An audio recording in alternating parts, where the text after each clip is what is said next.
আসসালামু আলাইকুম। কেএফসি স্টাইলে পারফেক্ট ক্রিস্পি চিকেন ফ্রাই কিভাবে ঘরেই বানাতে পারবেন সেই রেসিপিটাই আজকে শেয়ার করছি। সেই সাথে বাইরের দিকটা ভীষণ মচমচে আর ভিতরটা জুসি করার জন্য সহজ কিছু টিপস এন্ড ট্রিক্স বলে দিব। আশা করি এভাবে বানালে কেএফসি থেকে চিকেন ফ্রাই কেনার কথা ভুলেই যাবেন। বাচ্চা থেকে বড় সবাই ভীষণ পছন্দ করবে। তাহলে প্রথমেই বাটিতে নিয়ে নিচ্ছি 2 কাপ তরল দুধ। তারপরেতে 2 চা চামচ দিয়ে দিচ্ছি হোয়াইট ভিনেগার বা সাদা সিরকা। এর বদলে চাইলে লেবুর রসও দিতে পারবেন। এখন এতে পরিমাণ মতো লবণ দিয়ে ভালোভাবে মিশিয়ে নিব। এতে লবণের পরিমাণ একটু বেশি করেই ব্যবহার করবেন, তাহলে চিকেনগুলো এর মধ্যে ভিজিয়ে রাখলে ভালোভাবে লবণ ঢুকে যাবে। তো এবার 10 মিনিটের মতো এভাবেই রেখে দিব, তাহলে দুধ কিছুটা ছানা কেটে আমাদের বাটার মিল্ক তৈরি হয়ে যাবে। আজকের চিকেন ফ্রাইয়ের জন্য এখানে আমি 6 পিস চিকেনের টুকরো নিয়েছি চামড়া সহ। কেউ চাইলে চামড়া ছাড়া চিকেনটাও এখানে নিতে পারবেন, তবে কেএফসি স্টাইলে চিকেন ফ্রাইয়ের জন্য স্কিন সহ চিকেনটাই সবচেয়ে বেস্ট হবে।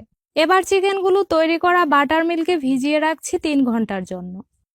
তবে যদি কারো হাতে সময় কম থাকে সেক্ষেত্রে কমপক্ষে 1 ঘন্টার জন্য ভিজিয়ে রাখবেন। তাহলে 3 ঘন্টা পর চিকেনগুলো আমি তুলে নিচ্ছি।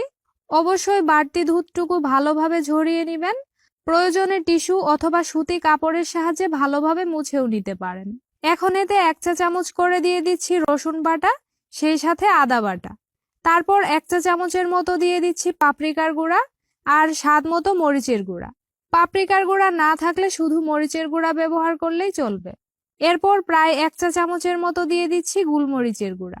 এখানে মিক্সড হার্বস দিয়ে দিচ্ছি 1 চা চামচ, না থাকলে এটা ছাড়াও বানাতে পারবেন। তারপর দিয়ে দিচ্ছি 1 টেবিল চামচ সয়া সস, 1 টেবিল চামচ ফিশ সস আর 1 টেবিল চামচ রান্নার তেল।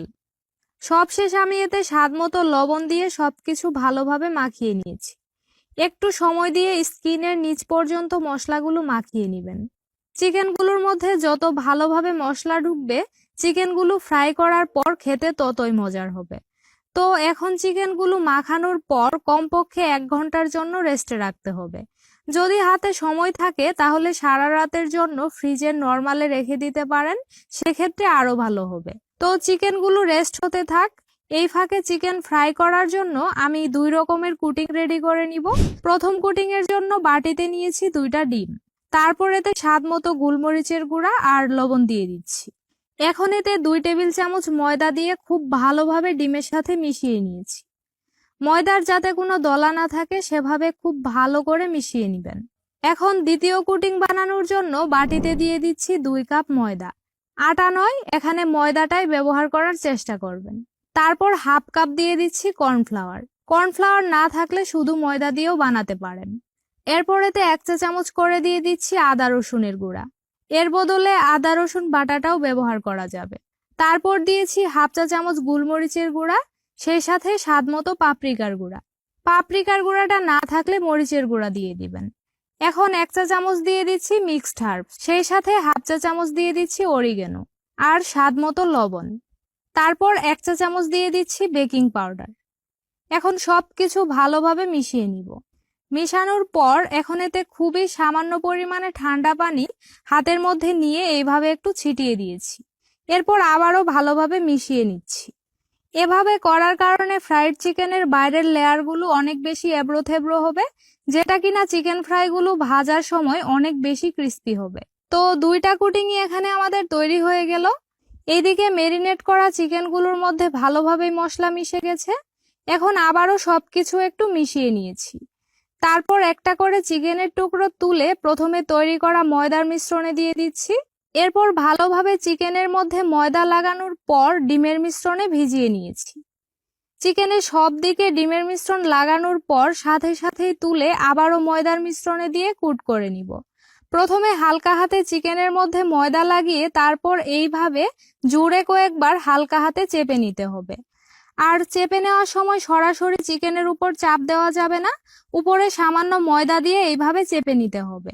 তারপর চিকেনের টুকরোটা তুলে ঠিক এইভাবে করে ঝেড়ে বাড়তি ময়দাটুকু ফেলে দিতে হবে। দেখতেই পাচ্ছেন চিকেনের উপরে অনেকগুলো লেয়ার হয়েছে, আর এই লেয়ারগুলোর জন্যই চিকেনটা খেতে হবে অনেক বেশি ক্রিস্পি। এখন সরাসরি তেলে দিয়ে ভেজে নিতে হবে। চিকেনগুলো আমাদেরকে ডুবো তেলেই ভাজতে হবে।